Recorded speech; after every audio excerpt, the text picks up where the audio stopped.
Kok ndi ngono ku mau? Kok warung ngopi. Ngopi. Lah ngopi opo salahe? Omah dicawisi kopi. Lah nang omah lambemu metutut ngono. Kok ngopi separan-paran. Pengen ngopi ning jobo. Emang beda rasane kopi ndok jobo karo omah. Kopimu rasane koyo uyuh jaran. Ini parahnya.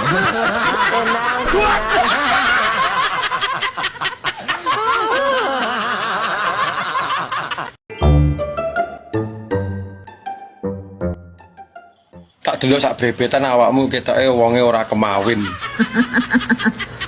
Ngene lho kowe tak critane ya. Iya critanono ben ngerti aku. Aku asline yo padha wae kemawin, cuma ora nek sing ngawin. Walah kuwi to sing dadi masalah. Menungso normal kabeh yo kemawin. Masalah aku ora nek sing ngawin ngono lho. Nek pas ingin no piye no? Neng yo ora tak duduk-dudone bahwa aku ki kadang yo kira setelen koyo kena rawi ngono kae. Iya ndah polahmu kaya apa? Kadang-kadang yo ngono kuwi aku. Masalah ora tak ketok-ketokke ngono lho. Yo padha wae menungso normal iki. Ngono iki kancane dikode ben paham.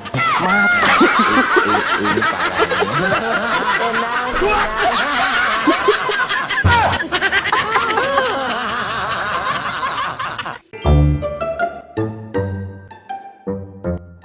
Mbak, tak ambung gelem ora? Tak bayar 15.000. Wes ra usah, Mas. Maksudnya piye? Mending duitmu 15.000 kuwi kekne bojomu ae. Dikit tuku brambang. Tenang, dia ini wis tak tukoknya rongsak. Kini awakmu lah aku moh ngambung.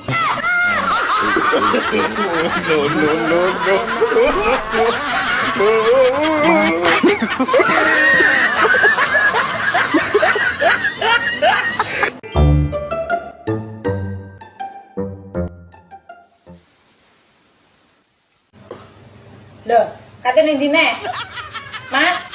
Ngono. Iki dicelup dalem sayangku. Helm sayang, Kune ndi kune? sayangku, cintaku, puas. Maksud dan maksud rene ya. Sak sithik-sithike potonganmu iki biasane iki minimal 500.000 Mas seminggu Mas. Iki masalahnya kok guru piro? Gak enek 150. Lah iki sisane ning ndi selama seminggu iki? Sisane ning endi? Ndan jelasno. Pakai ngopi, karo kancah. Ngopi. Lah nek mau ngopi ki pening Amerika. Ning omah ya nek kopi, susu ya enek. Susu kare ada tok. Aku gak cukup terang sakne Mbak. Jadi buah kowe adol manuk, adol apa wis pokoke minimal iki ya seminggu 500. Manuk kare sitok mbok kon ngedol. Lah engko bengi cekelan opo? Anjay.